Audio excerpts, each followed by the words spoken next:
مساء الخير عليكم أحلى متابعين في الدنيا. كل عام وحضراتكم طيبين. زي ما وعدتكم هنبدأ مع بعض سلسلة نواعم العيد. هبدأها النهاردة معاكم بالغريبة.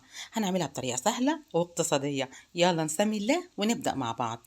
عايزة أقول لكم في البداية إن أنا استخدمت 4 أكواب من الدقيق، كوبايتين من السمن، كوباية من السكر، وهو ده المج اللي أنا اشتغلت بيه، وهو ده المقدار. في الغريبة بيبقى مقدار هرمي كده، يعني بيبقى 4-2 لواحد. تمام، 4-2 لواحد يا جماعة. يعني مثلا هنحط كوبايتين دقيق، هيبقى فيه كوباية سمن، نص كوباية سكر. 4 أكواب من الدقيق، كوبايتين من السمن، كوباية واحدة من السكر. وللناس اللي بتحب الحاجات ما تكونش مسكرة أو مظبوطة حتى في السكر، ممكن تشيل معلقة كبيرة من السكر، والسكر بتاعنا سكر بودر. طبعا السكر البودر أنا طحنته في البيت، وكمان نخلته قبل ما استخدمه. زي ما انتم شايفين هنزل اول حاجه بالسمنه بتاعتي، والسمنه بتاعتي لازم تدخل التلاجة شويه، لازم يا جماعه تبقى السمنه ماسكه نفسها، مش جامده مش سايله.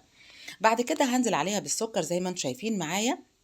وهبتدي في الخطوه اللي جايه اقلب السكر مع السمنه، علشان لما اجي اشتغل بالمضرب الكهربائي بتاعي السكر ما يطرطش يعني عليا وانا بشتغل.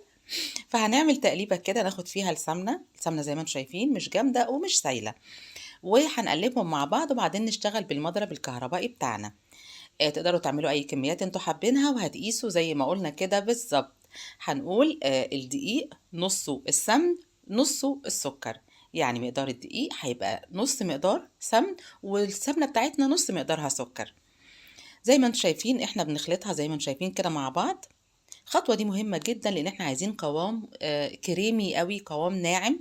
عشان كده يا جماعة لازم تبقوا متأكدين ان السكر بتاعكم مطحون كويس، ويفضل انكم تطحنوه في البيت، بلاش تجيبوا السكر الجاهز. بعد كده هبتدي انزل بالدقيق بتاعي، هنزل بيه تدريجيا زي ما انتم شايفين. وعايزه اقول لكم يا جماعه الغريبه ما بتتعجنش. الغريبه زيها زي البيتي فور، ما بيتعجنوش يا جماعه، احنا بس بنلم المكونات بتاعتنا زي ما انتم شايفين. الموضوع سهل جدا وبسيط جدا للغايه. نزلت الدقيق بتاعي على مراحل زي ما انتم شايفين، وكده بلم الغريبة بتاعتي، ولا اسهل من كده. ما تقلقوش من صوت الطرطشة اللي بره ده، عشان انا بقلي سمك النهاردة. كده الغريبة بتاعتي بقت جاهزة، وهعمل تجربة عشان اتأكد ان الغريبة بتاعتي جاهزة وينفع اشتغل عليها. يعني هاخد قطعة كده واشوفها عاملة ازاي. كده الغريبة بتاعتي زي ما هتشوفوا معايا ما فيهاش اي تشققات، ملمسها ناعم جدا، مش محتاجة اي حاجة. هدخلها 10 دقايق التلاجة قبل ما اشتغل.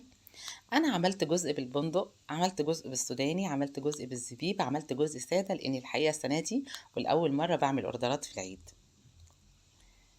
كده هدخلها الفرن، وفي الفرن هتاخد بالظبط معايا حوالي من 8 ل 10 دقايق، مش اكتر من كده. يا جماعة الغريبة ما بتاخدش لون لا من فوق ولا من تحت. الغريبة بتدخل وتطلع بيضة زي ما هتشوفوا معايا كده بالظبط. طبعا تقدروا تتحكموا في الحجم بتاعها زي ما انتوا عايزين. يعني بس يفضل ان الحجم بتاعها ما يكونش كبير، عشان لو القريبة يعني زي ما بيقولوا فرشت معانا شوية، ما يبقاش الحجم بتاعها كبير. هنا لما طلعت معانا، وعايزة اوريكم الغريبة قد ايه دايبة يا جماعة، دايبة جدا. وطعمها بجد حلو قوي قوي قوي قوي. بعد كده بقى هبتدي اشيلها، ده الجزء الخاص بيا طبعا.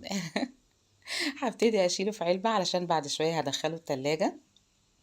تقدروا لان فاضل كام يوم على العيد باذن الله، تحتفظوا بقى بالحاجات اللي هتعملوها في علب كده محكمه، وتشيلوها في التلاجة. ويفضل يا جماعه ان هي تكون علب محكمه زي ما قلنا. ودي الغريبه اول فيديو من فيديوهات نواعم العيد، اللي بتمنى من قلبي انها تعجبكم. يا ريت لو عجبكم الفيديو ما تبخلوش عليا بلايكات كتير، شير كتير للفيديو. طبعا اساسي اشتراككم في قناتنا على اليوتيوب، قناه في المطبخ مع سنه. كل سنة وحضراتكم طيبين. يا ريت تنتظروني في باقي الفيديوهات بإذن الله اللي هنعملها خاصة بنواعم العيد. وأتمنى أعرف رأيكم في الفيديو بتاع النهاردة. وأتمنى أشوف كومنتاتكم القمر، ودعمكم الدائم ليا اللي بجد يعني مهم قوي بالنسبة لي. أشوفكم على خير، السلام عليكم.